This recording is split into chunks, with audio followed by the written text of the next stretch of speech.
Notre agriculture est trop consommatrice de ressources naturelles, trop gaspilleuse. Il nous faut inventer un tout autre modèle de production agricole et c'est un enjeu formidable. Enjeu aussi du climat, on en parle beaucoup aujourd'hui de ce forum, de ce sommet de Copenhague. Je ne sais pas si les grands de ce monde arriveront à se mettre d'accord, mais l'agriculture joue un rôle fondamental aussi dans cette affaire-là, parce qu'elle est génératrice elle-même de gaz à effet de serre, donc elle est une partie du problème, mais elle est aussi une partie de la solution. Parce que si nous arrivons à faire cette double révolution verte, eh bien l'agriculture, la production agricole, l'alimentation peut contribuer aussi à devenir une solution au problème du réchauffement climatique qui génère de la sécheresse, des événements climatiques extrêmes et qui pèsent aussi gravement sur les capacités de production à l'échelle mondiale. Et en ce moment, il y a de multiples exemples, que ce soit en Australie, que ce soit en Afrique subsaharienne, au Kenya, en Éthiopie, où on connaît aujourd'hui des sécheresses terribles. Alors, je voudrais dire aujourd'hui aussi que les inégalités de par le monde par rapport à l'agriculture et à l'alimentation sont énormes. Elles sont même croissantes. Dans nos sociétés, on mange trop, on mange mal, on gaspille. Dans d'autres, eh bien, on ne mange pas du tout, ou on est très mal nourri. Le nombre de mal nourris, le nombre de gens qui ont faim augmente sur notre planète, alors que nous avons tant de moyens pour que l'ensemble de la population puisse se nourrir. Il y a aujourd'hui plus d'1 milliard d'êtres humains qui souffrent de la faim. Et le paradoxe, c'est que à 80%, ce sont des paysans. Ce sont les paysans les plus pauvres de la planète qui souffrent aussi le plus de la faim. Et ça doit quand même sacrément nous interroger. Alors, malnutrition, sous-nutrition d'un côté, lutte contre l'obésité, les maladies cardiovasculaires ou les cancers de l'autre, c'est aussi cela le paysage de l'alimentation mondiale. On s'occupe en général assez peu de politique européenne. La participation aux élections européennes est en général très faible. Mais malheureusement, si vous ne vous occupez pas de la politique européenne, elle va s'occuper de vous.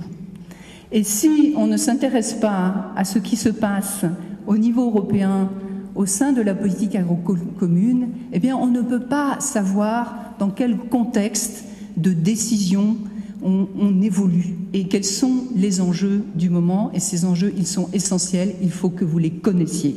L'agriculture européenne est totalement intégrée dans les règles de l'Organisation mondiale du commerce, qui, vous l'avez sans doute noté, fait peu de cas des questions environnementales, sociales, sanitaires, du respect des cultures alimentaires, et qui encourage surtout une ouverture accrue des échanges mondiaux des produits agricoles, qui ne fait qu'accélérer l'industrialisation, l'artificialisation, la standardisation des produits alimentaires à des prix totalement écrasés, et ce, sur l'ensemble de la planète. Il y a quand même quelques éléments positifs dans ce qui se passe au sein des politiques européennes aujourd'hui. C'est notamment la politique de qualité, les signes d'origine, les indications d'origine géographique protégée, les appellations d'origine protégée. C'est une politique qui est très spécifique de l'Union européenne, qui est sans cesse menacée, à chaque réunion d'ailleurs, de l'Organisation mondiale du commerce. Et cette politique-là, il faut absolument la protéger, la préserver, la développer. C'est possible.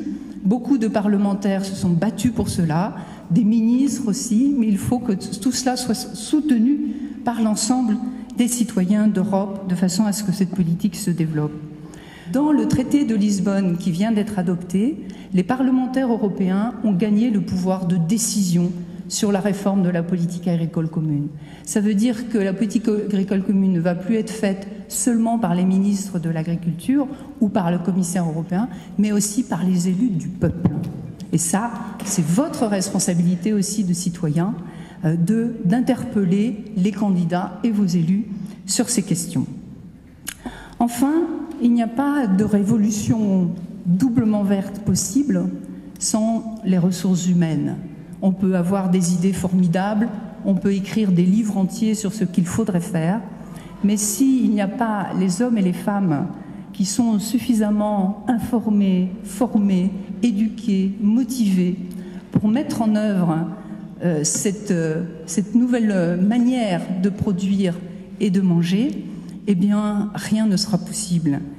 Et donc, cela a été dit tout à l'heure aussi, il n'y a pas que les ressources naturelles qui comptent, et leur protection et leur nécessaire gestion, mais fondamentalement, c'est bien de l'être humain dont on parle, ce sont bien des ressources humaines dont on parle, c'est bien des générations futures dont on parle, c'est bien de l'avenir de l'humanité dont on parle, car on l'oublie souvent dans nos sociétés rebues, l'alimentation, manger, c'est la base tout simplement de la vie physique. Et je terminerai là-dessus. Mon intérêt, ma motivation pour l'alimentation, elle me vient, comme beaucoup, j'imagine ici, de ma mère. Et pas de la terre-mère, mais de ma mère, qui m'a transmis, enseigné un certain nombre de pratiques, les bases de la cuisine française et de son excellence, mais aussi des bases diététiques. Et elle les tenait elle-même de ma grand-mère, c'était totalement innovant à l'époque, qui était professeure d'art ménager.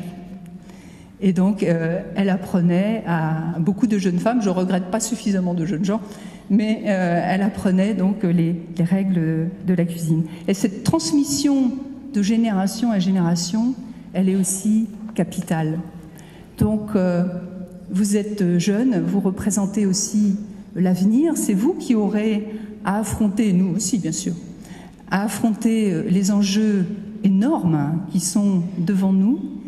Et je ne peux que vous encourager à vous mobiliser encore plus, à redécouvrir ensemble tous les plaisirs de l'alimentation, tous les enjeux qu'il y a derrière, à les affronter, à les vivre, à en débattre, de façon à ce que ces 3 journées, ces 4 journées, soient vraiment une étape marquante dans cette évolution, cette révolution si nécessaire du modèle agricole et alimentaire. Je vous remercie.